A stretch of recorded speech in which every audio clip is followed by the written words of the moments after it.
Bonjour. À propos de ce qu'on a fait à l'atelier, je vais résumer. C'est créer un blog WordPress, les articles avec l'intelligence artificielle de Gemini, Google Gemini. Donc on a vu ça dans la dernière vidéo. Et voici les workflows dans Pebly qui servent à faire ça, dont le principal c'est celui-là, AI article plus image, tout WordPress. Les autres, j'avais montré, donc j'en avais fait deux de plus.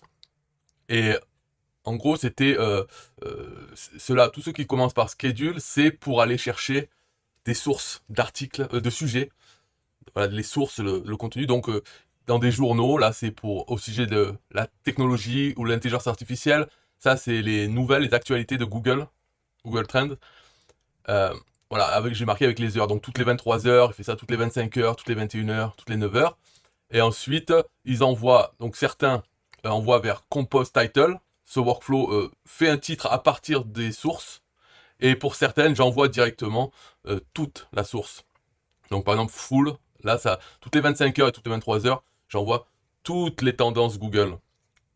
Et par contre, toutes les 9 heures, j'envoie les tendances Google à Compose Title qui crée un titre, qui sélectionne certaines tendances et crée un titre avec avant de les envoyer au workflow principal. Et d'autres, c'est quand c'est full, c'est toutes les tendances envoyées à ce workflow. Donc il doit composer un article de blog avec toutes les tendances. Voilà, et j'ai rajouté celui-là qui est Publish Social Media. Donc tout ce que ça fait, ça envoie l'article sur Facebook et d'autres médias sociaux. Mais pour aujourd'hui, euh, là c'est, on va voir celui-là, donc le principal. On va pas s'occuper des autres. On voit qu'il a grandi par rapport à la dernière fois parce que j'ai rajouté les tags. Pour chaque article, il y a des tags. Alors d'abord, je vais montrer un plugin pour WordPress. Donc faudrait mettre ce plugin. Voilà, il s'appelle donc WPA SEO Autolinker. Ce qui fait, donc l'intérêt, pourquoi mettre les tags dans WordPress avec ce plugin, c'est pour faire des liens internes entre les articles. Donc ce qui fait celui-là, c'est que il permet aussi, en fait, ce plugin, il permet soi-même de définir certains mots-clés, et d'y associer des URL, donc des liens.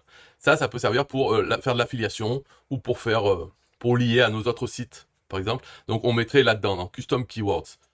Ça, je ne l'ai pas rempli, parce que, évidemment, bon, on va dire qu'on contrôle pas trop le contenu des articles, les mots utilisés. Donc il faudrait se mettre une liste de mots. Par exemple, ça serait si je voulais faire la promotion de Pebly Connect avec mon lien affilié, je mettrais dans automatisation, dans Pebly Connect, je mettrais ces mots-clés et je mettrais mon lien affilié. Donc à chaque fois que dans les articles, il voit ce mot et il en fait un lien. Voilà, je pourrais m'en servir pour ça. Quand je dis à chaque fois, bien sûr, c'est configurable, hein. Il va pas mettre à chaque fois dans un même article. On peut limiter à ce qu'il mette qu'une fois.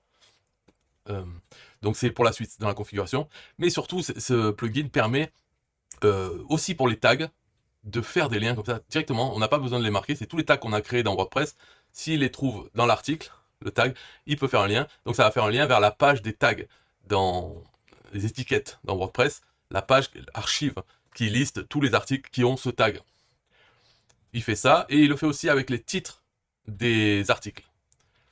Donc le titre des articles, bien sûr, ça c'est, il y a peu de chances que ça arrive parce que c'est pas un seul mot clé l'article. Il faut que ce soit vraiment l'article complet, le titre de l'article. Donc, pour pouvoir avoir ça, eh je l'ai forcé dans le prompt de Gemini. Je lui ai donné la liste des derniers articles et je lui ai dit d'en choisir 2, 3 et de les mettre dans le texte de l'article. Ce qui fait que ce plugin va pouvoir faire des liens directement vers d'autres articles. Alors, on voit ensuite la suite, donc internal links. Ça, c'est pour les liens internes. Donc, j'ai dit sur les articles, posts, c'est les articles de blog. Pas sur les pages, les commentaires, le flux RSS. Le maximum de liens, ça, il y aura 7 liens mis par ce plugin dans chaque article au maximum, hein. Voilà.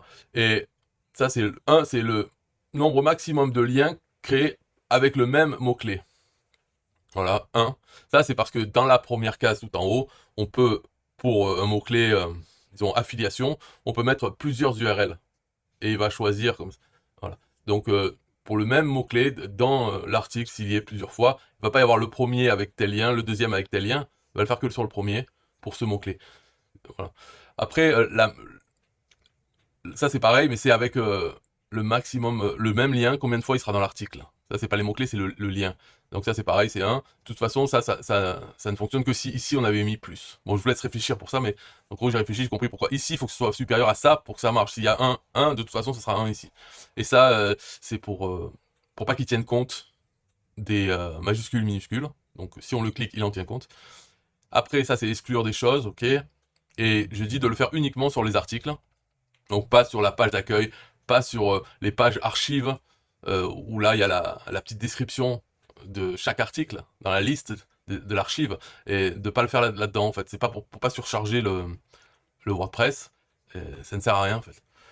Et ici, c'est justement, c'est ça que j'ai dit au tout début, c'est-à-dire qu'il peut faire les tags, et aussi le faire sur le titre euh, des blogs. Donc, enable to link internal links to post.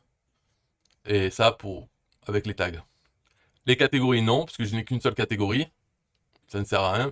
Et pas sur les pages.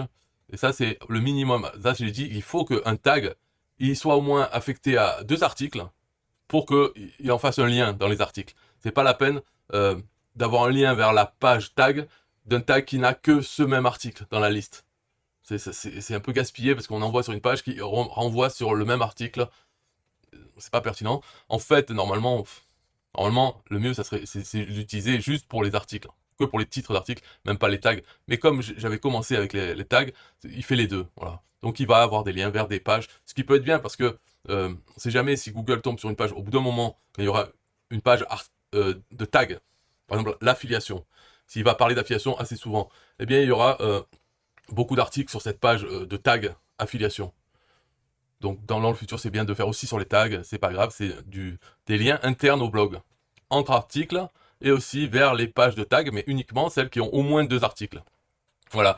Et add no follow, ça c'est quelque chose en SEO, pour les liens externes, je ne l'ai pas coché, je crois que ça ne sert plus à rien, mais voilà, c'est là. Donc pour cet article, pour ce plugin, voilà, je l'ai montré, et voilà l'intérêt d'ajouter des tags dans nos articles WordPress, et aussi maintenant l'intérêt aussi de mettre dans l'article les titres des anciens articles pour que ce plugin puisse faire des liens. Et alors, ce qui change, c'est que là, dans le prompt, au tout début, déjà, quand on commence, là, je prends la date du jour et aussi la liste des 20 derniers articles. Alors, bien sûr, quand on commence le WordPress, on n'aura pas 20 derniers articles, on n'aura pas d'article du tout. Est-ce que c'est possible de le faire dans Pebly? Non, parce que si on demande les 20 articles, ensuite on doit les mettre ici dans le prompt pour Gemini, et pour les sélectionner, il faut que ce module ait répondu, qu'on fasse l'essai et qu'il nous renvoie bien 20 derniers articles pour pouvoir les mettre dans le prompt, les ajouter. Alors, donc, ce qu'on pourrait faire, c'est faire le workflow comme ça dans un premier, lui faire générer 20 articles pour rien, pour pouvoir ajouter ce module, le rajouter dans le prompt, et une fois qu'on a ça, voilà, après, ce n'est pas grave. Après, on peut effacer même les 20 articles qu'on a fait, parce que ce n'est pas grave si à ce moment-là, il n'en a pas 20. Si ici, dans le prompt, on a bien les références aux 20, eh bien, par exemple, il y a 2 articles dans le blog, ça va nous renvoyer, ça va écrire dans le prompt seulement 2 titres. Donc, ce n'est pas grave à ce moment-là, s'il ne les a pas. Mais au moment de créer le workflow, pour pouvoir le faire, il faut avoir les 20 qui nous retirent. Donc, on peut voir dans le prompt ce qui a changé. C'est ici, je dis la date du jour est tel jour, et les 20 plus récents titres d'articles sont, et j'ai mis les 20. Voilà. Et après, dans le prompt, à un moment, je lui dis, donc c'est ici, à propos, qu'est-ce qu'il faut faire avec ces articles de blog? Choisir 2 ou 3 articles les plus utiles, liés à l'article que tu es en train d'écrire maintenant, et cite-les naturellement dans l'article en entier sans les modifier, pour que le plugin, l'extension, puisse prendre ça et en faire un lien. Donc j'ai dit, il faut en faire part, il faut pas dire voilà, mes derniers articles, ils sont là. Non, il faut intégrer ces titres dans la narration de l'article pour que ce soit naturel et qu'ils soient pas les uns à côté des autres aussi. Donc ça, on le laisse se débrouiller avec ça. Et j'ai dit pas plus de 3 parmi les 20. Voilà, comme ça il y aura maximum 3 liens, si l'extension arrive à le faire, si Gemini a bien respecté ça, a bien mis le titre sans le modifier, eh bien au maximum ça sera 3 liens internes entre articles dans chaque article. Et là il faut penser, donc les liens internes des articles vont se faire que sur 20, mais c'est 20 coulants. Parce que ça sera toujours parmi les 20 derniers, les 20 derniers. À chaque fois qu'on rajoute un article, c'est les 20 derniers. Ce qui fait qu'un article va avoir des liens, enfin en tout cas la possibilité d'avoir des liens internes vers lui environ 20 fois. Bon, 20 fois, il a une chance d'être tiré au sort parmi les 20 derniers, et puis après, il sera trop vieux pour être inclus dans cette liste. Donc, 20 fois et 3 chances sur 20, il y a des chances que chaque article ait un lien vers lui, un lien interne vers lui. Donc, ça va faire un bon maillage de liens internes. Au bout d'un moment, chaque article aura bien des liens entre eux. Ça peut être bien. Là, pour l'instant, je ne l'ai pas vu, puisque je viens de le faire. Enfin, je viens de finir ça, cette partie. Et la partie que j'avais faite donc avant que j'avais fini, elle est à la fin, c'est les tags. Comment créer les tags? Donc déjà, oui, c'est pour les tags, c'est pareil, je lui dis dans l'article de choisir les tags. Donc là, en bas, donc voilà les instructions pour la liste des tags. Donc je lui dis choisir 3 tags, de bien les marquer tels qu'ils apparaissent. Je dis bien, parce qu'il risque de choisir des tags qui ne sont pas dans l'article, en résumant. Donc je lui dis bien, quelque part, voilà, les tags devraient apparaître au moins une fois dans l'article, pour pas qu'ils choisissent autre chose comme tag. Des sujets généraux à propos de l'article, mais qui ne sont pas écrits dans l'article. Ça, c'est pour être sûr qu'au moins ils sont écrits comme ça, ils pourront être liés à la page des tags si ce tag a plus de 2 articles. Donc je lui dis tout ça, je lui dis de le mettre de cette façon. Donc cette façon, c'est un tableau, quand on met les crochets, et ensuite on sépare par des virgules chaque tag, c'est un tableau. Ça sert ensuite, donc après je l'extrais. Ici c'est une fois qu'on a le résultat, eh bien dans son résultat je peux extraire les tags. Tag final, c'est ce tableau avec les 3 tags. Ce qui permet de l'utiliser dans une boucle. C'est ici. Voilà, on voit que le chemin se sépare à partir de là, parce que ça c'est une boucle. Donc ça veut dire que la boucle, c'est tout ce qu'il y a ici. Ça va être répété autant de fois qu'on a d'éléments dans le tableau. Donc là, ça sera 3, parce que j'ai demandé 3 tags, 3 fois, mais c'est un peu automatique. Et une fois qu'il a fini cette boucle, il repart sur la branche principale, qui est celle-là, et qui est celle qu'on avait vue dans la vidéo, c'est-à-dire poster l'image, mettre dans Google Sheet toutes les informations sur l'article, et poster l'article, et ensuite envoyer vers les réseaux sociaux, donc vers un autre workflow qui gère ça. Donc pour cette boucle, donc qu'est-ce que je fais? Ici, on voit cette icône d'un P comme Pebly avec une petite roue dentée. Ça, c'est les variables. Donc j'ai une variable dans Pebly. Ici, ça la met à 0. Et ça commence la boucle avec le tableau qu'on a reçu dans les tags donnés par Gemini. Donc ça commence. Ici, on prend la valeur de cette variable. Donc bien sûr, comme on l'a remis à 0 avant, en fait, elle est presque à 0. Donc disons qu'elle est à 0. On prend la variable et on fait des choses dedans. En gros, on vérifie est-ce que ce tag, parce qu'il va le faire 3 fois, donc à chaque fois, il a la valeur du tag. Donc le premier, deuxième, troisième. Donc là, on cherche, est-ce que ce tag est dans WordPress, dans notre WordPress actuellement? Est-ce qu'il existe? Donc si il n'existe pas, eh bien on le crée et on l'ajoute à notre variable. En fait, on ajoute son ID. Parce qu'il a été créé, donc on a un ID, c'est un numéro, pour identifier ce tag. Pourquoi je fais comme ça? C'est parce que dans l'article, quand on crée l'article ici, pour indiquer quel tag on veut mettre lié à l'article, on ne peut pas donner les mots, simplement. Il faut donner l'ID des tags qui sont dans WordPress. Pour récupérer ces ID à partir des mots que nous donne Gemini, quand il veut créer ces tags, pour savoir s'ils existent, voilà, c'est ça cette boucle, est-ce qu'ils existent? S'ils n'existent pas, on les crée. S'ils existent, on récupère leur ID, et on les rajoute à notre variable, ce qui fait qu'on fait ça 3 fois. À chaque fois, on récupère la valeur de la variable qui a été modifiée là, donc elle a été ajoutée. On la récupère, on fait tout ça, on ajoute la valeur de l'ID pour le deuxième tag, pour le troisième. À la fin, on revient là, on reprend quelle est la valeur de cette variable maintenant. Et puis, voilà, ici, on a les 3 ID des tags qu'on va pouvoir mettre dans l'article. Quand on crée l'article, on va pouvoir mettre dans le champ tag cette liste de 3 ID de tags. Voilà la façon pour ajouter des tags automatiquement dans WordPress automatisé, où on n'a rien à choisir. Donc c'est pour ça, c'est un peu compliqué. Disons que c'est pas juste une action, c'est pas juste ajouter des tags là. Alors après, attention, parce qu'il y a peut-être dans Make, peut-être que le module WordPress, ils ont fait en sorte que si on veut ajouter des tags, il y a juste à les mettre en français, et puis s'ils existent, il met le bon ID, s'ils n'existent pas, il le crée et il met le bon ID. Peut-être dans Make, c'est plus facile.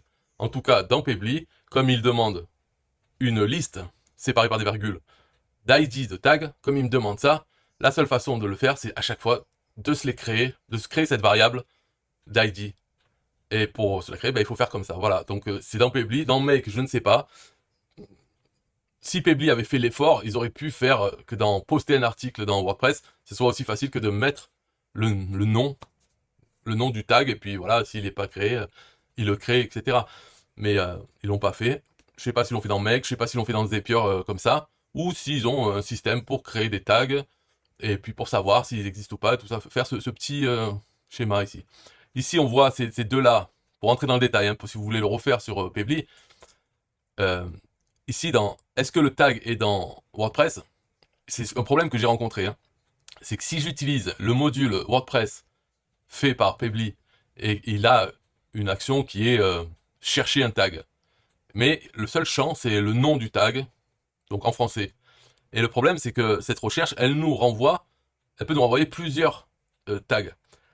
Par exemple, si j'ai deux tags, un qui s'appelle intelligence artificielle, l'autre qui s'appelle intelligence artificielle marketing, okay, et que je recherche, que Gemini me donne pour un nouvel article, il me donne intelligence artificielle. Et là, quand je dis est-ce qu'il existe, il va me dire oui, mais il va me renvoyer deux tags. Et il les classe, donc il les classe par ordre d'ID, du plus petit au plus grand. Ce qui veut dire du plus ancien au plus récent.